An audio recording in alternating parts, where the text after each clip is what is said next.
Hello दोस्तों, मैं Abhijeet Vishwas as a JE working of कासाबड़ा railway workshop. Welcome my YouTube channel success with Abhijeet. अगर आपको मेरा वीडियो अच्छे लगे तो सब्सक्राइब, लाइक, कमेंट और शेयर जरूर करें। दोस्तों, आज हम मेरा पीडीएफ का माध्यम से इंडियन रेलवे में जो आईसीएफ कोर्स है उसका बाफा डिज़ाइन, हाइट और सीबीसी हाइट का बारे में भी चर्चा करेंगे। ये टॉपिक से 2 से 3 क्वेश्चन हमारे एग्ज़ाम में ज़रूर आएगी, क्योंकि बाफर का जो काम है एक दूसरे कोच के साथ जुड़ा रहकर झटका सहन करे और कोच बोगी का चक्का रेल ट्रैक पर रहकर ट्रेन का स्पीड बरकरार रहे। इसलिए इसका डिज़ाइन और हाइट मेंटेन करना बहुत ही ज़रूरी होता है। दोस्तों, यहाँ पर देखिए हमारा जो बाफर हाइट है वो कहाँ से कहाँ तक होता है। ये देखिए, ये जो बाफर है, बाफर मिडिल से रेल लेवल में, जो रेल लेवल का नीचे जो डिस्टेंस होता है वही बाफर हाइट बोला जाता है। अर्थात buffer height to be measured from centre buffer stroke to rail level. अभी यहाँ देखिए 2 कोच का जो साइड है वो साइड में देखिए बाफर एडजस्ट हुआ है, ये एक बाफर है। और अभी देखिए यहाँ पर जो बाफर है, दोनों कोच का साइड का जो बाफर है, एक इधर बाफर है और एक इधर बाफर है। और बाफर का जो ये ट्यूब होता है और ये प्लंजर होता है, देखिए एक दूसरा प्लंजर का साथ टकराता है।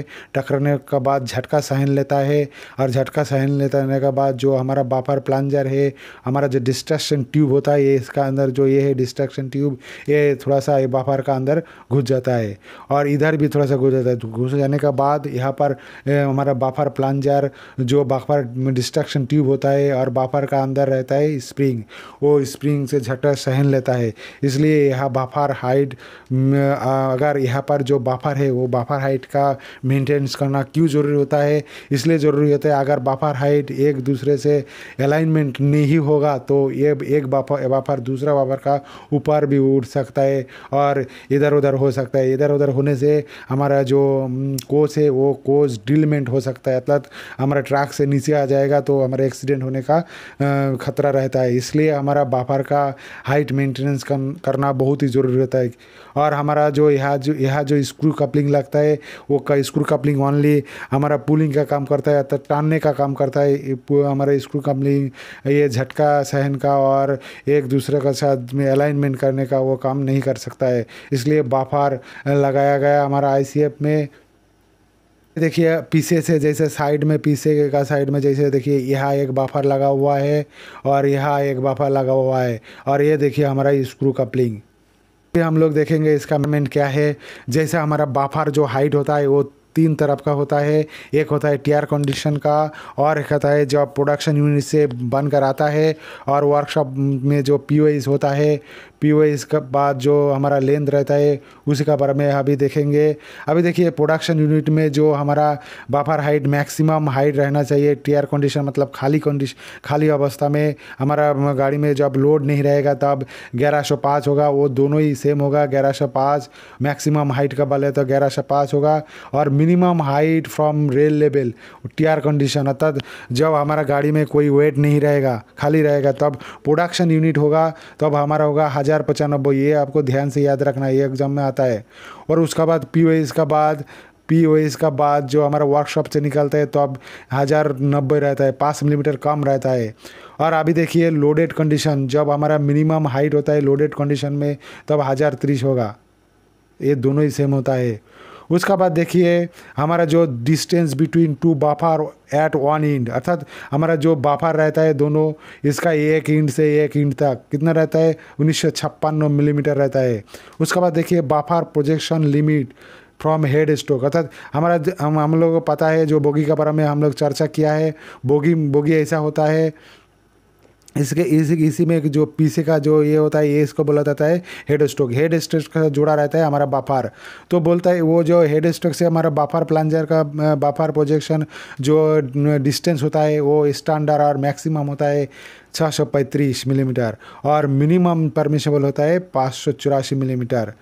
उसके बाद देखिए जो हमारा जो आईसीएफ का बाफर प्लंजर होता है, ये जो बाफर प्लंजर होता है इसका जो कास्ट स्टील से बना होता है, मेड ऑफ कास्ट स्टील। उसके बाद देखिए the maximum buffer plunger stroke, अर्थात हम बोला था जो हमारा जो बाफर प्लांजर होता है उसका साथ ट्यूब रहता है, ट्यूब का अंदर से वो बाफर का अंदर से घुसा, वो बताए यार यहाँ पर बाफर का अंदर स्प्रिंग रहता है, तो स्प्रिंग के साथ जब टकराता है तब वो हमारा थोड़ा सा ट्यूब अंदर चला जाता है, उसी के बोलता है स्ट्रोक, प्लांजर स्ट्रोक। वो कितना होता है 127 मिलीमीटर होता है मैक्सिमम के लिए। उसके बाद देखिए दी डायमीटर ऑफ बाफर प्लांजर, हमारा जो बाफर प्लांजर होता है उसका डायमीटर 497 मिलीमीटर होता है। और maximum nominal thickness plunger face plate, हमारा जो प्लांजर होता है उसका थिकनेस कितना होता है, उसका थिकनेस होता है 19 millimetre.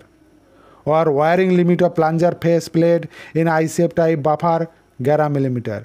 Maximum nominal thickness buffer plunger tube wall, अर्थात जो डिस्ट्रक्शन ट्यूब होता है उसका जो वॉल होता है वो 9 मिलीमीटर होता है। उसके बाद देखिए wiring limit buffer plunger tube का कितना होता है 4 मिलीमीटर होता है। उसके बाद ये हमारा जो नॉमिनल थिकनेस होता है buffer casing body wall is 11.50 millimetre, और वायरिंग लिमिट होता है बाफर केसिंग बॉडी वॉल का 5.50 मिलीमीटर होता है। और हमारा जो डिस्ट्रैक्शन ट्यूब का बात बोला गया था वो कहाँ रहता है, प्रोवाइड इनसाइड द बाफर का अंदर रहता है। उसके बाद देखिए ये जो डिस्ट्रैक्शन ट्यूब वो कहाँ रहता है, वो रहता है बिटवीन मेन हेड स्ट्रोक और ऑक्सिलरी हेड स्ट्रोक का अंदर रहता है। उसका बाद देखिए हमारा जो maximum difference buffer height same head stroke होता है, ये दोनों का जो हेड स्ट्रोक है उसका जो मैक्सिमम हाइट का डिस्टेंस डिफरेंस कितना होता है वो 64 मिलीमीटर होता है। उसके बाद देखिए buffer centre stiffener is provided between head stroke और ऑक्सिलरी हेड स्ट्रोक, अर्थात स्टिफनर भी सेम जैसा डिस्ट्रीब्यूशन ट्यूब रहता है वैसे ही रहता है। इसके बाद देखिए how many auxiliary head stroke their thickness, auxiliary head stroke कितना होता है और उसका थिकनेस कितना होता है। ऑक्सिलरी हेड स्ट्रोक होता है 4 और उसका थिकनेस होता है, एक होता है 8 mm और एक होता है 10 mm। उसका बाद देखिए arc radius of buffer face, अर्थात बाफर फेस का आर्क रेडियस कितना होता है, वो होता है 1905 मिलीमीटर। अभी हम लोग बात करेंगे अभी जो हमारा जो पैकिंग का बात करेंगे, क्या एनएफटी से जो पैकिंग होता है वुडन पैकिंग होता है उसका बात करेंगे। क्यों बात करेंगे, हमारा जो बाफर का हाइट होता है वो मेंटेनेंस के लिए जैसे हमारा जो व्हील हमारे देखिए यहाँ पर चक्का लगा हुआ है अंदर, ये व्हील का डायमीटर कम हो जाता है तो अब हमारा जो पैकिंग जो रबर पैकिंग व जो एनएफटीसी पैकिंग होता है जो वुडन पैकिंग होता है उसका ज़रूरत होता है। वो कहाँ लगता है, वो लगता है जो डैशपॉट स्प्रिंग होता है, अर्थात डैशपॉट जो होता है उसका नीचे लगा होता है यहाँ पर दोनों साइड में। यहाँ पर वो क्यों लगा रहता है इस आगे देखेंगे। यहाँ पर भी देखिए, यहाँ पर भी हमारा वो जो वुडन पैकिंग है एनएफटीसी पैकिंग है यहाँ पर लगा हुआ है। ये देखिए एनएफटीसी पैकिंग बोला जाता है जो वुडन पैकिंग। अभी देखिए एक क्वेश्चन से हम ये बात आप लोगों को समझाएंगे। देखिए यहाँ पर एक क्वेश्चन है, बोल रहा है if wheel diameter of an I shape coach is 887 अर्थात 887 मिलीमीटर। अगर 887 मिलीमीटर मतलब 890 से 863 मिलीमीटर का अंदर हमारा व्हील डायमीटर रहेगा तो हाउ मास थिकनेस अर्थात कितना थिकनेस वुडन पैकिंग अर्थात how mass thickness of wooden packing अर्थात कितना पैकिंग चाहिए वुडन का, कितना थिकनेस पैकिंग चाहिए बा एनएफटीसी पैकिंग भी बोला जाता है, required for buffer height adjustment अर्थात बाफर जो हाइट होता है वो बाफर हाइट का एडजस्टमेंट के लिए कितना हाइट का पैकिंग ज़रूरत है। जब हमारा 887 मिलीमीटर हमारा जो हमारा डाया होगा व्हील का और 887 मिलीमीटर तो होना ही है और उसका जो अंदर रहेगा 889 से 863 का अंदर हमारा डाया रहेगा तो अब हमारा लगेगा 13 मिलीमीटर का पैकिंग। अभी देखिए कितना प्रकार पैकिंग लगता है हमारा जो हाइट मेंटेनेंस के लिए बाफर हाइट मेंटेनेंस। देखिए स्टैंडर्ड पैकिंग पीस आई शेप कोसेसिस एक होता है 13 मिलीमीटर, एक होता है 26 मिलीमीटर, एक होता है 38 मिलीमीटर, एक होता है 48 मिलीमीटर। मगर 48 मिलीमीटर अभी नहीं है, वो देखिए आगे जाकर दिखाऊंगा कैसे किस लिए ये 48 मिलीमीटर नहीं है। देखिए फॉर आईसीएफ बोगी के लिए जो व्हील डायमीटर जब 887 मिलीमीटर होगा और 889 से 863 के अंदर रहेगा वो 13 मिलीमीटर का पैकिंग लगेगा, वो हम क्वेश्चन माध्यम से देखा।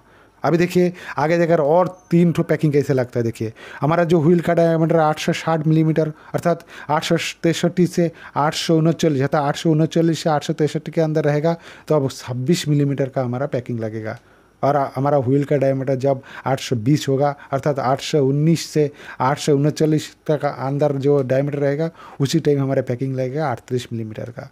और अभी देखिए 819 मिलीमीटर जो हमारे व्हील डाई का बात बोला जा रहा है, मगर हम लोग का मालूम क्या है, जो हमारा ICF का व्हील कंडेमिंग लिमिट होता है वो 825 मिलीमीटर होता है। अर्थात ये 819 मिलीमीटर तो होगा ही नहीं, आएगा ही नहीं, उसका पहले ही कंडम हो जाएगा। इसलिए जो 840 मिलीमीटर का जो पैकिंग होता है वो अभी नहीं लगता है। ओके दोस्तों, thank you for watching video.